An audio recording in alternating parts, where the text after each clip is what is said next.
조합재TV 시청자 여러분 안녕하십니까. 2019년 2월 19일입니다. 오늘 이 김경수 경남지사 편에서 판결문에 대한 분석 보고서가 있다고 합니다. 그 보고서가 어떻게 나올지 시청자 여러분 주목해 주시고 조갑재닷컴의 판결문 전문을 실어 놓았고 그 해설문도 읽어 있으니까 그거와 비교해서 한번 들어주시기 바랍니다. 지금 김경수 경남지사를 비호, 이건 변호가 아닙니다. 비호하기 위한 압박이 전방위적으로 법원에 가해지고 있습니다. 우리 대한민국 71년 역사상 이런 일은 처음입니다.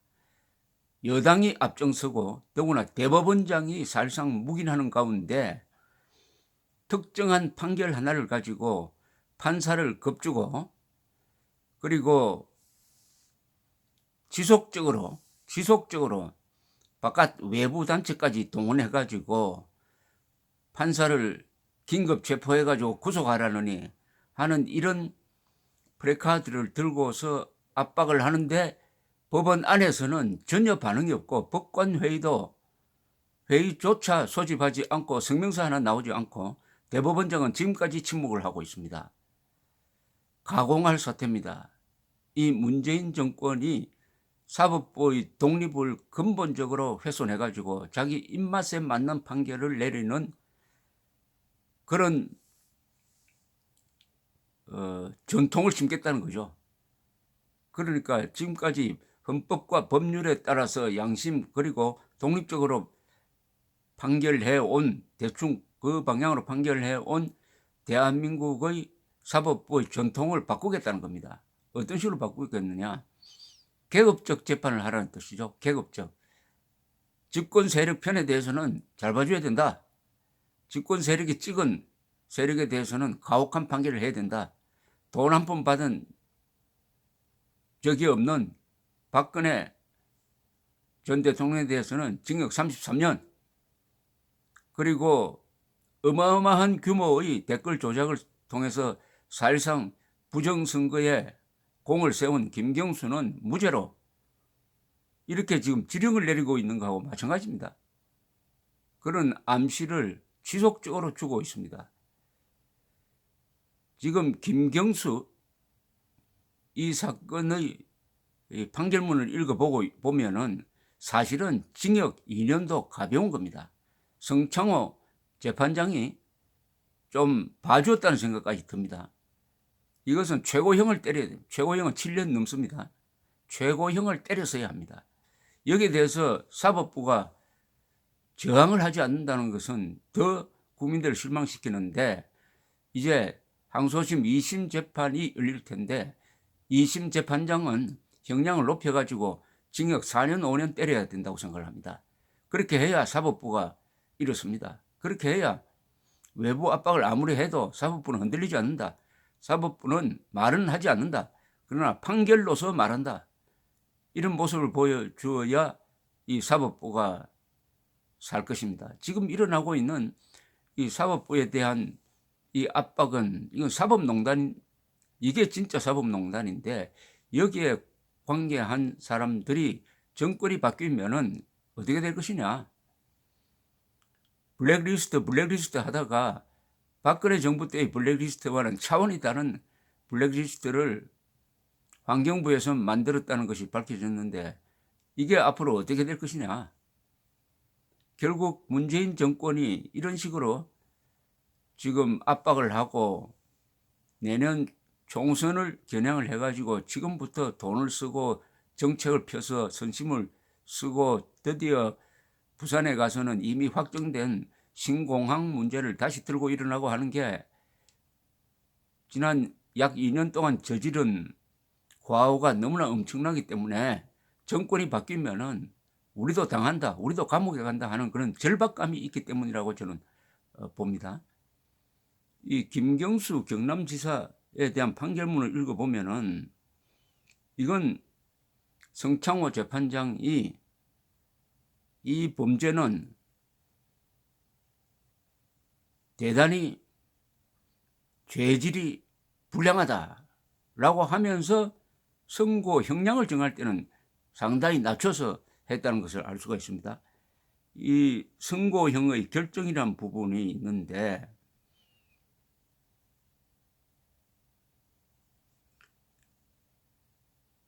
이렇게 논고를 했습니다. 이와 같은 댓글 순위 조작 범행은 그 실질에 있어서는 단순히 피해 회사에 대한 업무를 방해하는 데 그치지 않고 온라인 공간에서의 투명한 정보의 교환과 그에 기초한 자유로운 토론을 통한 건전한 온라인 여론 형성의 기능을 심각하게 훼손하는 것이다.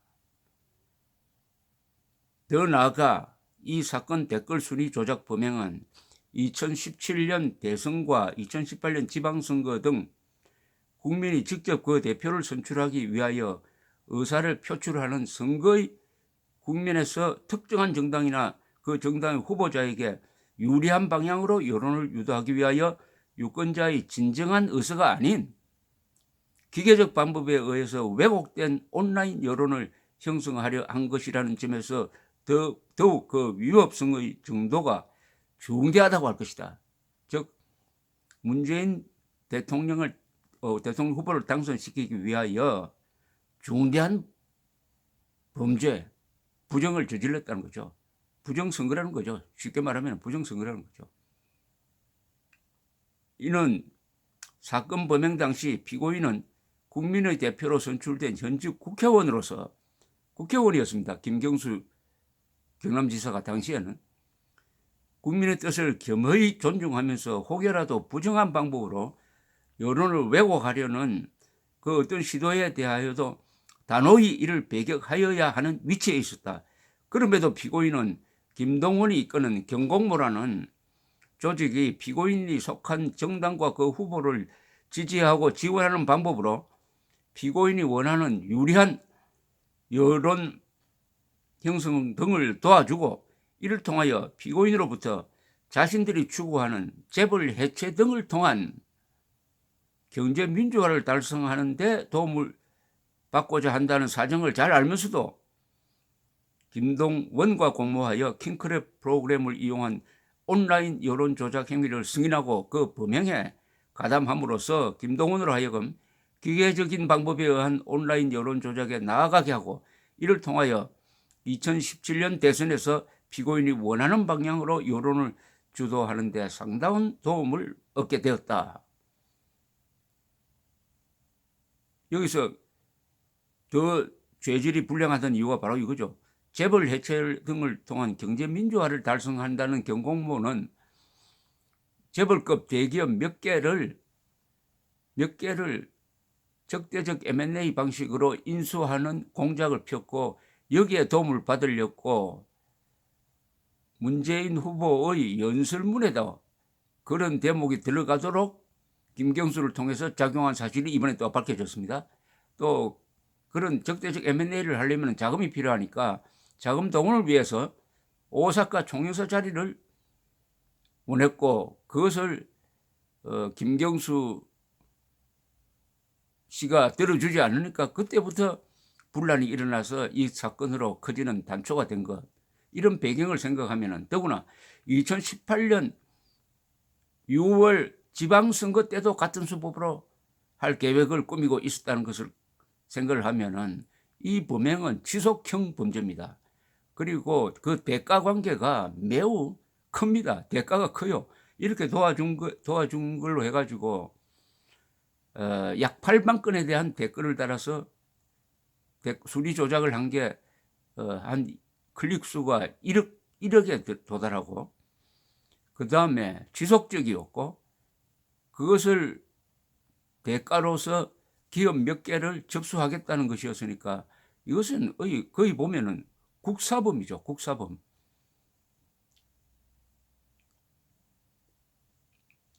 이 판결문은 이렇게 계속됩니다. 이걸 들어보시면서 과연 김경수가 억울한지를 한번 판단을 해보십시오. 징역 2년이 이게 억울한 형량인지 아니면 너무 가벼운 형량인지, 피고인은 이에 그치지 않고 2018년 지방선거를 겨냥하여 김동원에게 온라인 여론 조작 활동을 계속하여 줄 것을 부탁하면서 오사카 총영사나 센다이 총영사와 같은 고위공직에 대한 인사 추천을 제안하기까지 했다.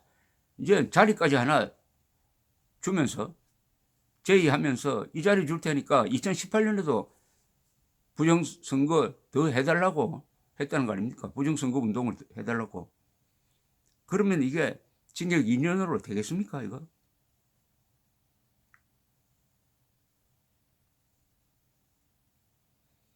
그런데 이 판결문에 보면은 이제 정상 참작 부분이 있어요. 정상 참작 부분에서는 개인적인 이익을 위한 것이라기보다는 자신이 속한 정당의 원활한 정책 실현과 국정의 안정적 운영에 도움이 되도록 이를 뒷받침할 여론을 형성한다는 목적에서 이 사건 범행에 이런 측면이 있기 때문에 형량을 좀 줄여줄 수 있다. 이건 좀 이 재판장답지 않는 구차한 이야기죠. 개인적 이익이 아니라고 하더라도 국가의 기본을 흔드는 공정선거를 해치는 것은 더 엄중 처벌해야 되는데, 개인적으로 돈 받고 한 게 뭐 아니고 뭐 이걸 정상 참작 요인으로 집어넣어놨으니까 얼마나 정상 참작 요인이 부족했느냐 하는 것을 보여줄 수 있습니다. 이 적용된 법규가 이건데요. 컴퓨터 등 장애 업무 방해 행위, 이것은 징역 7년 6개월 이하로 되어 있습니다. 공직선거법 위반 징역 5년 이하입니다. 그런데 김경수에 대해서는 컴퓨터 등 장애 업무 방해 부분에 대해서는 징역 2년, 공직선거법 위반에 대해서는 집행유예를 선고를 했습니다. 이거 봐준 거 아닙니까?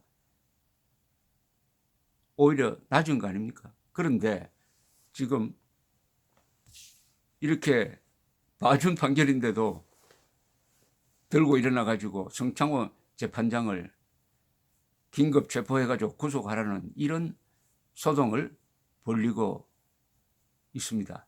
오늘 현재 김명수 대법원장은 계속 침묵하고 있습니다. 김명수 대법원장이 침묵한다는 건 뭐냐? 이 판사에 대한 거의